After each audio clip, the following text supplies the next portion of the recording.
نبی کے جیسا ہے ہی کوئی نہیں، بابے تے شے ہی کوئی نہیں۔ امام احمد رضا خان رحمت اللہ تعالیٰ علیہ کے بارے میں کچھ فرما رہے ہیں؟ جی ہاں، میں عرض کر رہا تھا کہ یہ بہت بڑے عالم، بہت بڑے بزرگ تھے، حافظہ بہت قوی تھا، یعنی کہ آپ نے تو ایک بار کسی نے حافظ صاحب کہہ دیا آپ کو تو بس آپ کے دل پہ چوٹ لگی کہ یہ لوگ مجھے حافظ کہتے ہیں اور میں حافظ نہیں ہوں، تو یہ بیچارے مطلب خوش فہمی ہے ان کی۔ تو اس لیے آپ نے رمضان المبارک میں مغرب کی نماز کے بعد کھانے سے فارغ ہو کر تراویح سے پہلے ایک پارہ غور سے دیکھ لیتے آپ، اور اس طرح وہ آپ کو یاد ہو جاتا، اور ایک مہینے کے قلیل عرصے میں آپ نے پورا قرآن پاک یاد کر حضور یہ مغرب سے عشاء کے درمیان کی بات کر رہے کھانا بھی اس میں کھانا ہے، نماز کی تیاری بھی کرنی ہے، اور غور سے وہ پارہ بھی دیکھ لینا ہے۔ عقل نہیں مانتی ہیں بھائی، حضور عقل نہیں مانتی، معذرت کے ساتھ برا مت مانیے، عقل میری بھی نہیں مان رہی، بالکل آپ نے وجہ فرمایا، لیکن میں آپ کو بتاؤں کہ ایسی باتوں کرامت بولتے ہیں، جو ولی سے صادر ہو نا کرامت، تو کرامت وہی ہوتی ہے کہ جو عقل اس کو نہ عقل میں نہ آئے، یعنی کہ جو ایسا ناممکن ہو، عقلاً ناممکن ہو کہ ایسا کرنا۔ میں آپ کو اس سے بڑی بات بتاؤں، حضرت مولا مشکل کشا علی المرتضی کرم اللہ تعالی وجہہ الکریم جب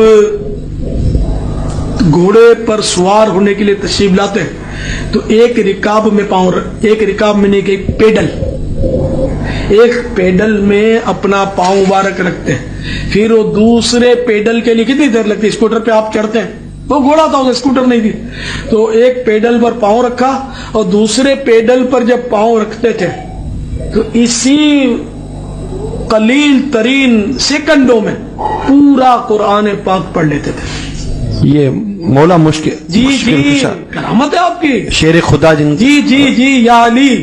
تو دین شعبدے بازی کا نام ایک جو ہمارے ملک میں اللہ رسول کا اتنا تعارف نہیں ہے جتنا ولیوں کا تعارف ہے۔ ولیوں کا تعارف کرنا، ان کی زندگی پڑھنا ہمارے ایمان کا حصہ ہے، لیکن ہم ہندی معاشرت سے متاثر ہیں، ہم نے ولیوں کو بھی اللہ کے قریب پہنچا دیا اور جھوٹی سچا جو کچھ چاہا لکھ دیا۔ اس امت نے دین کو بچایا ہے سند کے ساتھ، یہ تھوڑا ہے کہ جو مرضی لکھا ہوا آمین۔ شیخ عبدالقادر جیلانی رحمۃ اللہ تبارک و تعالی علیہ پیران پیر ہیں، اس میں کوئی دوسری رائے ہے ہی کہ وہ ولایت کے مقام میں سب سے اوپر ہیں، اللہ نے ان کو یہ مقام دیا ہے، لیکن ان کے بارے میں جھوٹی باتیں۔ سلام پھیرتے تھے، جب ادھر منہ کرتے تھے تو ادھر والے علماء بن جاتے تھے، اور ادھر منہ پھیرتے تھے تو ادھر والے حافظ بن جاتے تھے، اور وہ ان پڑھ کہتے ہیں سبحان اللہ۔ ارے بھائی ایسا نہیں، میرے نبی سے بڑی نظر ہے جیلانی کی، قطب سبحانی، پیران پیر، جتنے ٹائٹل دو تھوڑے ہیں، لیکن میرے نبی کے سامنے تو وہ ایک تنکے کی حیثیت نہیں رکھتے ہیں۔ ساری ولایت تو بہت چھوٹی چیز ہے، سارے انبیاء اکٹھے ہو جائیں تو میرے نبی کے سامنے کیا ہے؟ کچھ بھی نہیں۔ تو میرے نبی سلام پھیرتے تو عالم بنا دیتے، ادھر سلام پھیرتے تو حافظ بنا دیتے، آپ نے تو کیا نہیں تو یہ پیران پیر کیسے کر دیا؟ یہ اس قسم کے جھوٹے قصوں نے وہ دین کا حلیہ بگاڑ دیا، دین کی شکل بگاڑ دی۔ پہلی مثال، آپ نے اکثر بزرگوں کے بارے میں سنا ہے کہ جی روزانہ ایک قرآن پڑھتے تھے۔ کوئی آگے جاتا ہے وہ کہتا ہے جی رات کو کھڑے ہوتے تھے، ایک ٹانگ پہ ایک قرآن پڑھتے تھے، دوسری ٹانگ پہ کھڑے ہو کے دوسرا قرآن۔ جس نے تھوڑی لمبی چھوڑنی ہوتی ہے وہ کہتے ہیں جی 3 قرآن روز کے، 8 قرآن والا ورژن بھی ہے۔ سر فضائل اعمال اٹھائیں، یہ میں یعنی کوئی زبانی کلامی باتیں نہیں کر رہا ہوں، یہ وہ ٹیکسٹ بک ہے جس کے بارے میں دعویٰ کیا جاتا ہے قرآن کے بعد سب سے زیادہ دنیا میں پڑھی جانے والی کتاب ہے فضائل اعمال۔ میں تبلیغی جماعت سے بڑی محبت کرتا ہوں، آپ کو پتہ ہے، جہاں پہ علمی اختلاف ہے میں ضرور ریکارڈ کرواؤں گا۔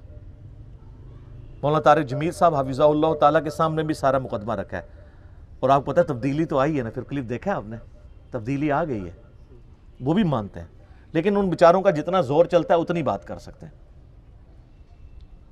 تو یہ فضائل اعمال میں لکھا ہوا ہے میرے بھائی کہ ایک بزرگ تھے روزانہ ایک قرآن پڑھتے تھے، ایک اور بزرگ کا لکھا ساتھ کہ وہ 3 قرآن روزانہ پڑھتے تھے، پھر آگے کہتے ہیں 8 قرآن بھی روزانہ پڑھتے تھے، اور پھر لکھا کہ امام ابو حنیفہ رحمہ اللہ تعالی رمضان شریف میں 61 قرآن پڑھتے تھے. 61 کی گنتی وہ کہتے ہیں ایک قرآن دن میں ایک رات میں. کتنے ہو گئے؟ 60. اور ایک تراویح بھی. ہاں جی، ایک 8 تھا، پھر تاک کرنا تھا نا انہوں نے. اب یہ لانا بات ہے جب 29 روزے ہوتے ہوں گے پھر کیا کرتے ہوں گے. تو بارہ لوگ کہتے ہیں 61 قرآن امام حنیفہ رحمہ اللہ. یہ فضائل مال میں لکھا ہوا ہے سر، ہم جے پی جیز ایڈ کریں گے، ایک ایک چیز کا جے پی جی ڈالیں گے تاکہ آپ ایک بار یہ سوچیں کہ مرنے سے پہلے اے مسلمان کر لے اس پہ غور. کتابوں کا خدا اور ہے، بابوں کا خدا اور. یہ بابوں کا تعارف ہے قرآن کے حوالے سے، اور ایک کتابوں کا تعارف ہے. سر جامعہ ترمذی میں حدیث موجود ہے، اللہ کے محبوب صلی اللہ علیہ وآلہ وسلم نے فرمایا جس شخص نے 3 دن سے کم میں قرآن کمپلیٹ کیا، مکمل کیا، اس نے قرآن کے فہم میں سے کچھ بھی حاصل نہیں کیا. یہ ان کو کہہ رہے ہیں جن کو عربی آتی تھی، تو آنو تو عربی آندی بھی کوئی نہیں. جن کو عربی آتی ہے ان کو کہا جا رہا ہے 3 دن سے کم میں قرآن مکمل کیا تو فہم اس کا حاصل ہی نہ کیا. تو یہ جو 8 قرآن روزانہ کر رہے ہیں یہ کس سنت پہ عمل کر رہے ہیں؟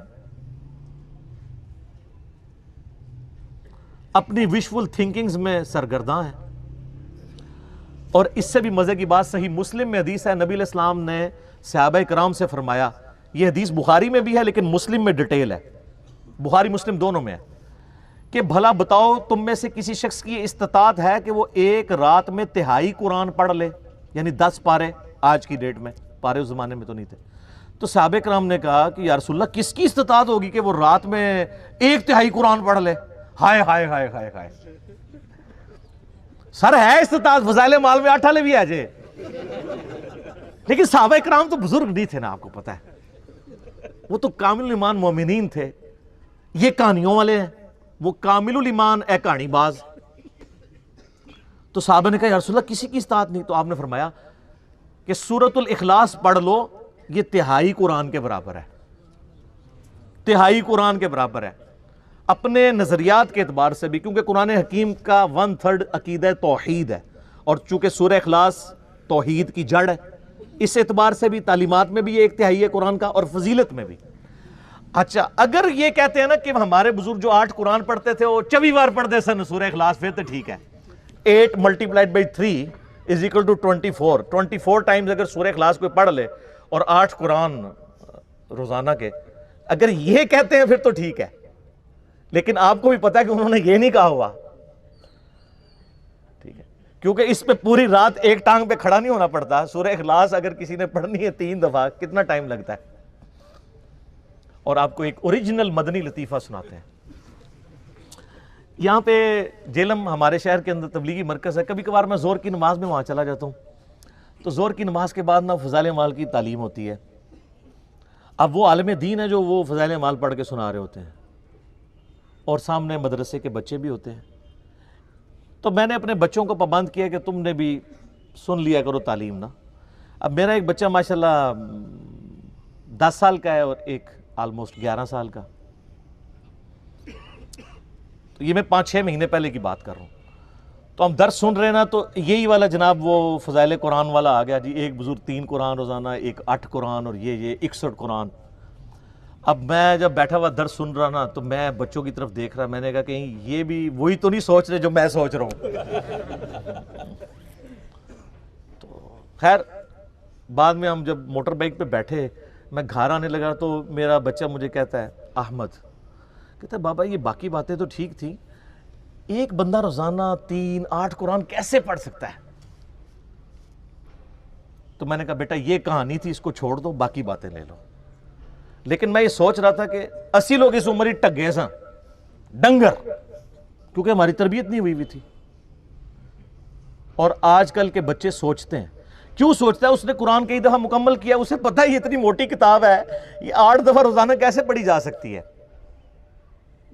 آپ لاکھ کسی کو کہتے رہے جناب انج کر کے پڑھ لی، انج کر کے پڑھ لی، کیسے منوائیں گے؟